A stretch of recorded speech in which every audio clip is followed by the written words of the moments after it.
뜨거운 여름 약수교회에 편지 한 통이 도착했습니다. 받는 이가 약수교회 온 성도라서 읽어드립니다.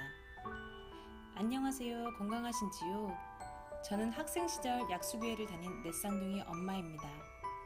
지금은 멀리 떨어져 있어 소식만 듣고 있습니다. 요즘 부서마다 섬기는 분들이 없어 힘들다는 이야기를 들었습니다. 최근 디모데 전후서를 읽고 기도하다 이런 결심을 했습니다. 저희 자녀들을 약수교회에 보내서 1년 동안 섬기게 하려고 합니다. 물론 넷쌍둥이들과 상의했습니다. 신앙으로 잘 훈련된 친구들이니 잘 도와주시길 바랍니다. 교회와 가정의 은혜가 충만하길 기도합니다.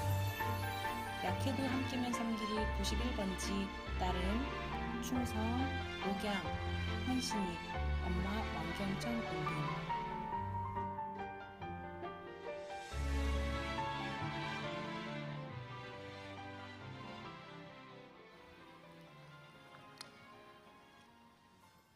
오늘부터 우리 섬기는 교회 일꾼이라는 주제로 오늘 첫 번째 시간 따름으로 섬기리라는 주제로 말씀의 은혜 나누도록 하겠습니다. 여러분, 우리 시작하기 전에 경청이 우리 넷쌍둥이 엄마죠. 왕경청 성도로부터 편지를 받으셨죠. 무슨 내용인지 아셨어요? 우리 넷쌍둥이 엄마가 어디 계신가 이렇게 찾아보면 안 나옵니다. 우리 설교를 준비하면서 우리 가상의 인물로 한번 설정해서 우리 교우들에게 보내는 편지를 한번 띄워봤습니다.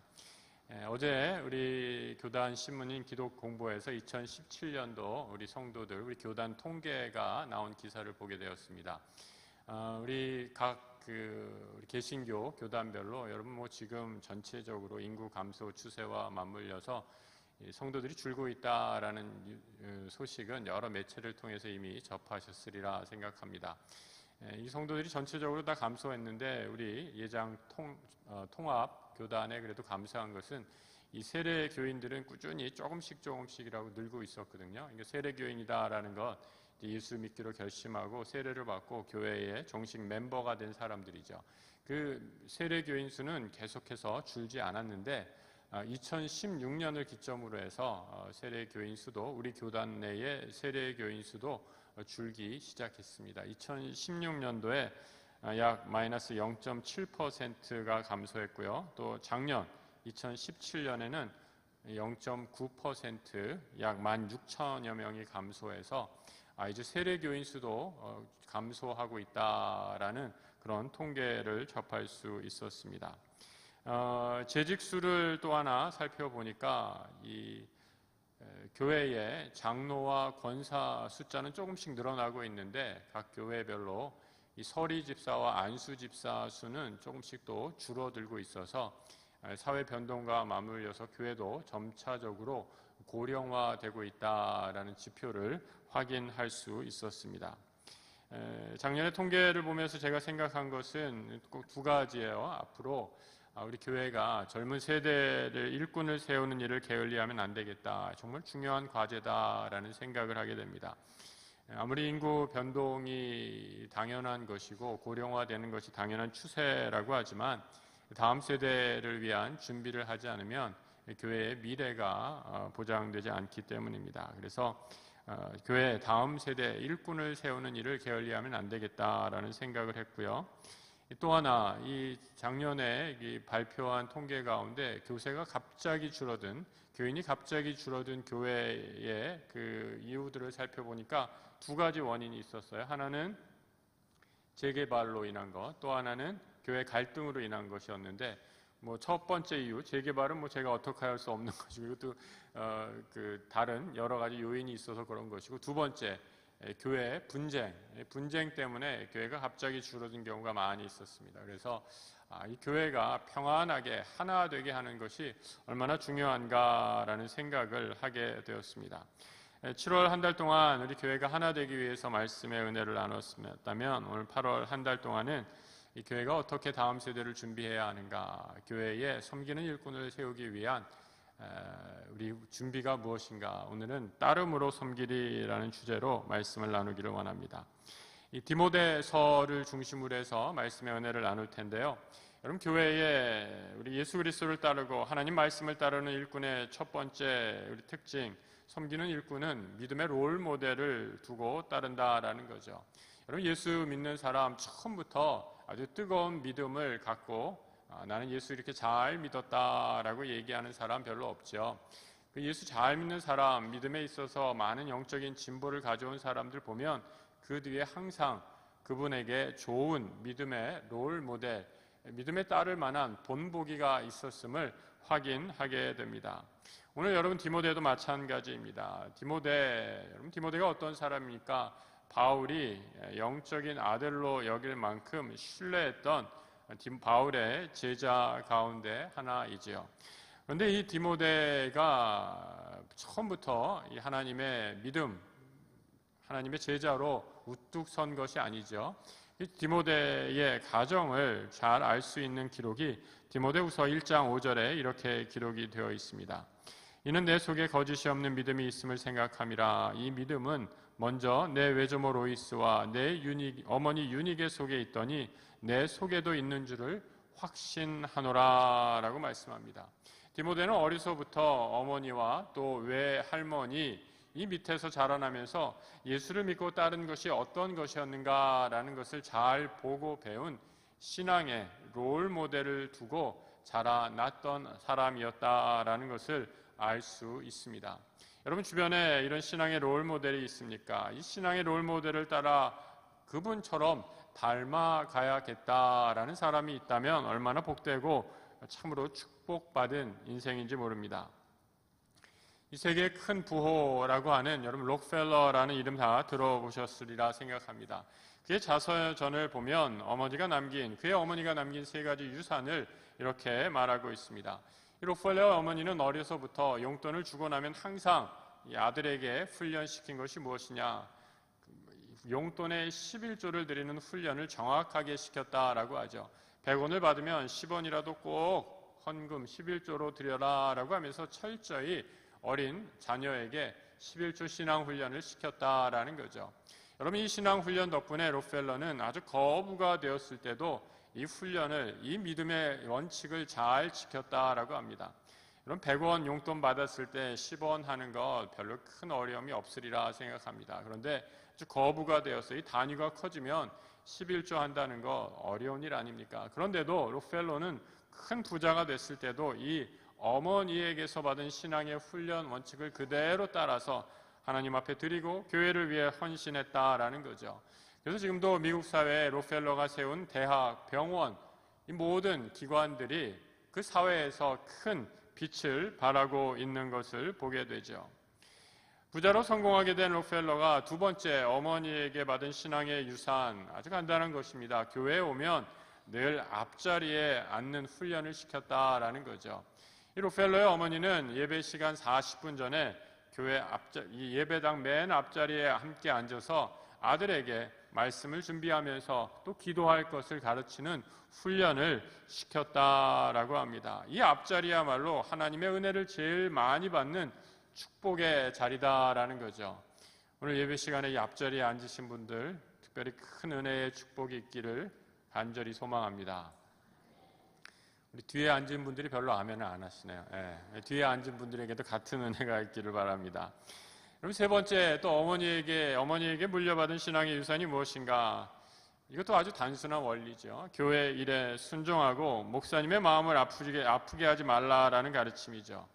그래서 교회나 목회자의 결정이 자신의 생각과 조금 다르다 할지라도 마음에 들지 않는다 할지라도 교회에 대해서 교회 지도자에 대해서 불평하지 않고 따르는 훈련을 하라라는 그런 신앙의 원칙, 신앙의 유산을 늘 가들에게 가르쳐 주었다라는 거죠.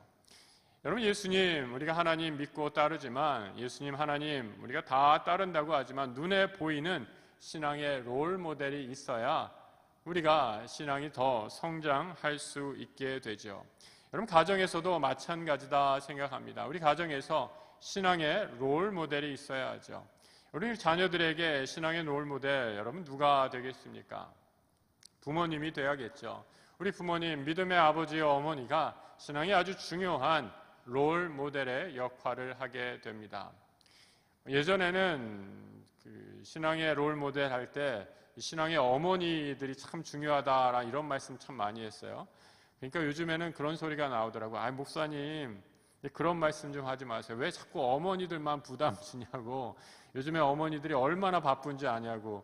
요즘에 다들 직장맘이어서 아이들 돌볼 여력이 없다라고 이렇게 얘기하는 걸 들었어요. 아이 셋 키우는데 언제 자꾸 막 기도하고 열심히 뭐 섬기라고 얘기하시냐고. 너무 바빠서 제 시간도 제대로 못 가집니다. 이렇게 얘기하시는 분 들은 기억이 납니다. 여러분, 그래도 중요한 건 이 가정에서 부모가, 믿음의 아버지, 믿음의 어머니가 아이들에게 신앙의 롤 모델이 되어야 되지 않겠습니까? 우리 자녀들이 가정에서 함께 살아가는 우리 부모님들의 모습을 보고 신앙의 본보기로 삼게 됩니다. 우리 약수의 모든 가정의 부모님들, 우리 자녀들에게 귀한 신앙의 모델이 되어서 자녀들의 신앙이 쑥쑥 커가는데 귀한 밑거름이 되시기를 축복합니다. 우리 성도님들 가정 가운데는 우리 부모님이 믿지 않으셔서 혼자 예배에 다니시는 성도님들도 있으리라 생각합니다. 여러분, 그런 분들은 우리 교회에 다니시면서 우리 교회에 여러분들의 신앙의 롤 모델을 한번 찾아보시길 권면합니다. 내 믿음이 흔들리고 내 믿음이 약해졌을 때 내 옆에 손을 잡아줄 장로님, 권사님, 집사님이 함께 계신다. 여러분, 그런 역할을 하시는 분이 분명히 계시죠. 얼마나 귀한 분들입니까? 정말 훌륭한 믿음의 롤 모델이십니다. 그래서 여러분, 믿음의 공동체는 우리가 서로 영적인 공동체 안에, 이 믿음의 공동체 안에 서로가 서로에게 믿음의 롤 모델로 좋은 자극이 되고 믿음의 선한 영향력을 끼치는 것입니다. 우리 주변에 하나님 나라의 귀한 일꾼으로 자라가기 위한 좋은 믿음의 롤 모델들을 두시고 그분들을 따라 예수를 더욱더 닮아가는 하나님 나라의 귀한 일꾼들 다 되시길 주의 이름으로 축복합니다. 두 번째로 하나님의 신실한 종, 하나님의 섬기는 종이 되기 위해 꼭 잊지 말아야 할 것, 교회는 살아계신 하나님이 다스리신 곳임을 잊지 말아야 합니다. 어머니의 신앙, 조모의 신앙을 따라 성장한 디모데가 바울에 이어서 목회를 하게 됩니다. 그런데 이곳에서 어려움에 처하게 되죠.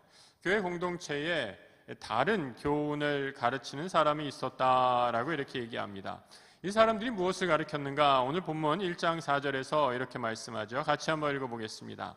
신하와 끝없는 족보에 몰두하지 말게 하려 함이라. 이런 것은 믿음 안에 있는 하나님의 경륜을 이름보다 도리어 변론을 내는 것이라.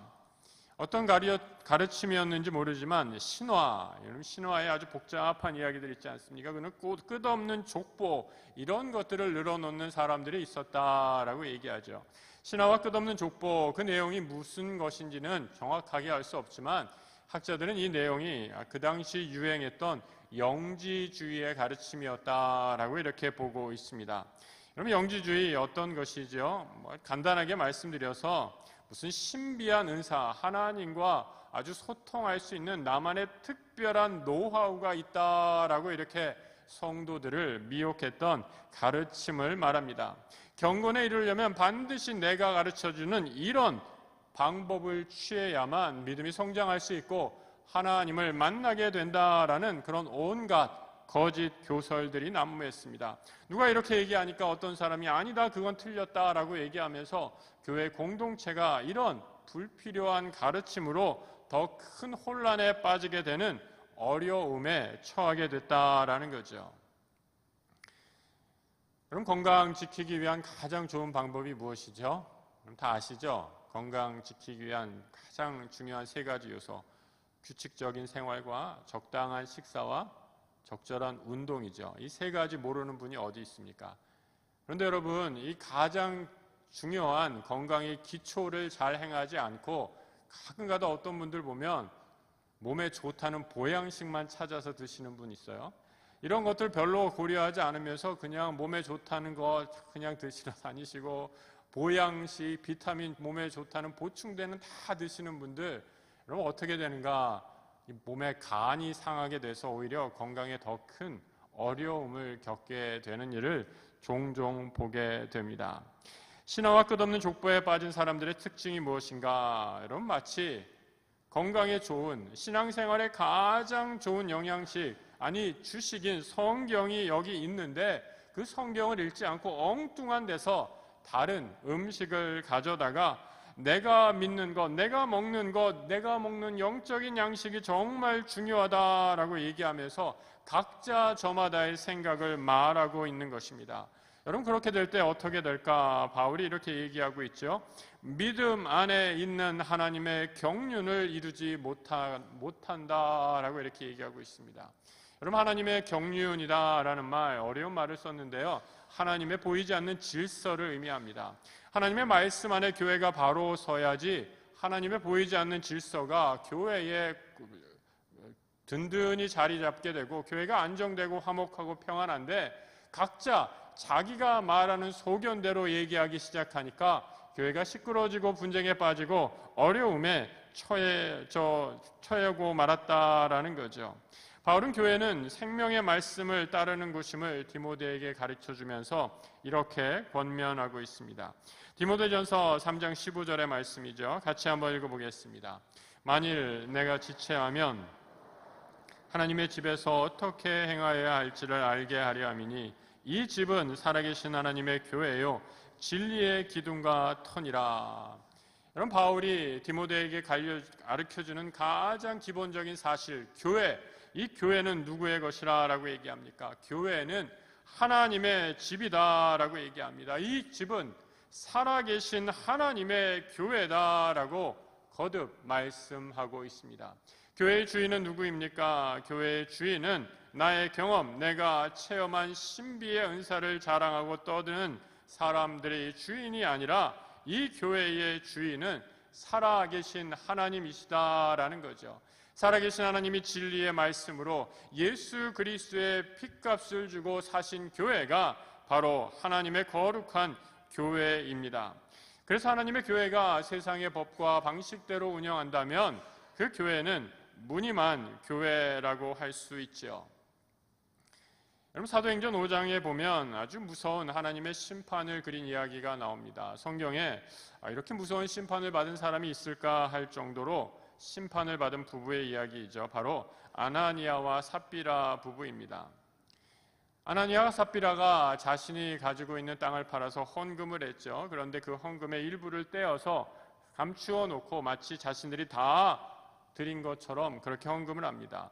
그 자리에서 그들이 거짓말을 한 것이 탄로 나서 주의 영이 그들의 손에서 떠나가게 되자 그 자리에서 죽게 된 거죠. 여러분, 얼핏 이 본문을 잘못 읽으면 이 부부가 전부를 드리지 않아서 마치 전부를 드린 것처럼 속여서 죄를 받았구나라고 이렇게 생각할 수 있습니다. 여러분, 그런데 저 중요한 것, 왜 이들이 속였는가? 바로 이 거짓의 영에 하나님이 무서운 심판을 내린 것임을 알 수 있죠. 아나니아와 삽비라가 왜 거짓을 얘기했습니까? 인정받기 원했던 것이죠. 사도행전 4장의 맨 마지막 절을 보면 사도 바나바의 이야기가 나옵니다. 사도 바나바가 자신이 가진 밭을 다 팔아서 교회에 헌납했다라는 이야기가 나오죠. 여러분, 교회 공동체 사람들이 얼마나 기뻐했고 바나바를 칭찬했겠습니까?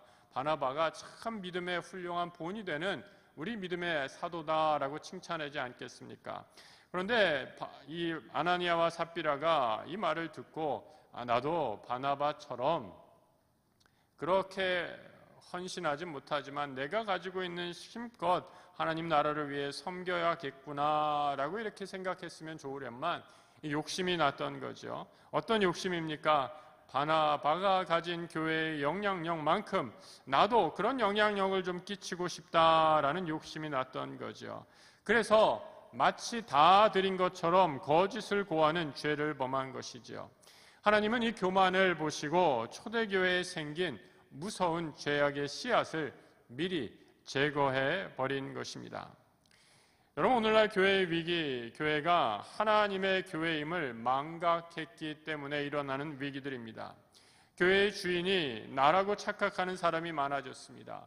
교회의 주인은 하나님 한 분이시죠. 하나님이 주인이신 교회는 바로 진리의 말씀대로 다스리고 운영되어야 합니다.